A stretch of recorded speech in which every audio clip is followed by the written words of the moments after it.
Assalamu alaikum. Assalamu alaikum. Wa alaikum salam. Donc, nous allons tout de suite entrer dans le vif du sujet. Alors, l'islam aujourd'hui est critiqué. Certains appellent à la réforme de l'islam. Je vous propose de voir maintenant une partie d'une vidéo d'une islamologue et ensuite nous pourrons vous apporter la réponse de la communauté musulmane Ahmadiyya sur cette question. Vidéo, s'il vous plaît. Fin du XXe siècle et du XIXe siècle et tout le long de la première partie du XXe siècle, la question de l'islam, la réforme de l'islam a été posée et les musulmans ont fini par opter pour la préservation de leur tradition. Autrement dit, ils ont opté pour la non-réforme. Pour cela, ils ont choisi l'isolement afin de protéger leur religion, de protéger leur tradition, de tout contact avec l'autre et de surtout l'influence occidentale. Et si l'isolement aujourd'hui est impossible, cela revient à dire que la réforme devient une nécessité. Et pas seulement une nécessité, mais aussi une responsabilité. C'est ce que je pense en tout cas, une responsabilité envers les autres, mais aussi envers les musulmans eux-mêmes, car il est important aujourd'hui et même urgent qu'on finisse avec l'écartèlement entre le passé et le présent, le passé auquel les musulmans pensent devoir appartenir et le présent auquel ils appartiennent. Il est important aujourd'hui qu'on finisse avec le désarroi que cette situation provoque, qui pousse beaucoup au fondamentalisme et certains même. Alors, je vais me tourner vers vous, Monsieur Omar. Alors, comme vous l'avez entendu, comme le dit la dame, en particulier au XIXe siècle, n'y a-t-il jamais eu de personnes venues pour la réforme de l'islam?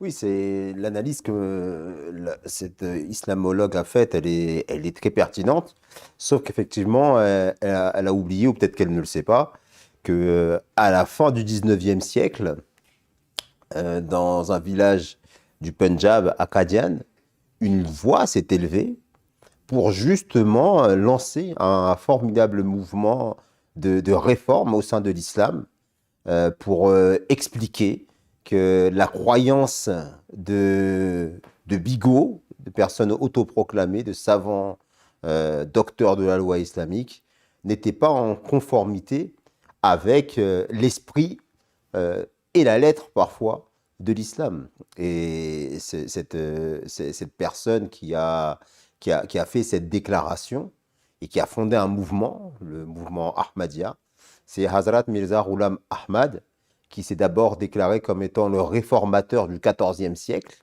car comme vous le savez, le saint prophète Muhammad Rasulullah sallallahu alayhi wa sallam, de son vivant, avait prédit, avait fait une prophétie concernant l'état de l'islam, et il avait dit qu'à chaque siècle, il y aurait un réformateur, un mujadid, qui serait en charge de revivifier la pensée islamique.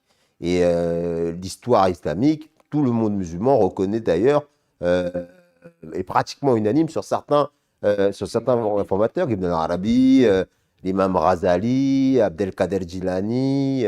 Il y a un nombre de personnalités qui se sont distinguées, qui ont été reconnues par la Oumma comme étant des réformateurs. Mais au XIVe siècle de l'hégire, qui correspond au XIXe siècle de l'hégire, alors qu'on était vraiment à un tournant, parce que là, les musulmans étaient attaqués de toutes parts.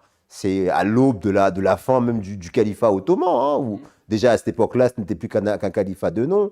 Les musulmans allaient de défaite en défaite, étaient considérés comme une civilisation complètement décadente. Et à tous les niveaux, ils étaient en arrière. Ils avaient même été colonisés par les puissances occidentales, à cause justement d'un certain archaïsme qui s'était abattu sur la communauté musulmane.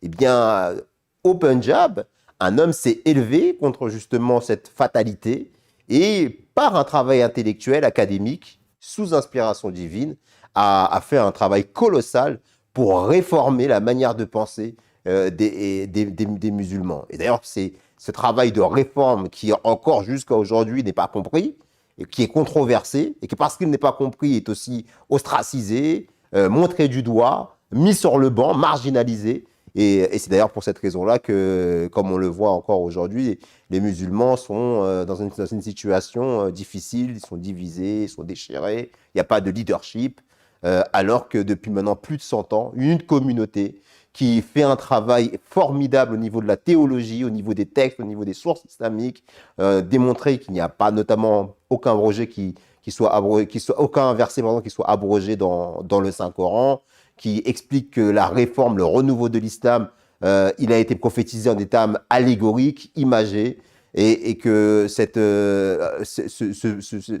mouvement de réforme porte un nom, et ce nom c'est Ahmadiyya. D'accord. Vous me dites le mot Ahmadiyya, Ahmadi. Justement, si on commence sur ce sujet-là, pourquoi est-ce que les Ahmadis se nomment eux-mêmes musulmans Ahmadis?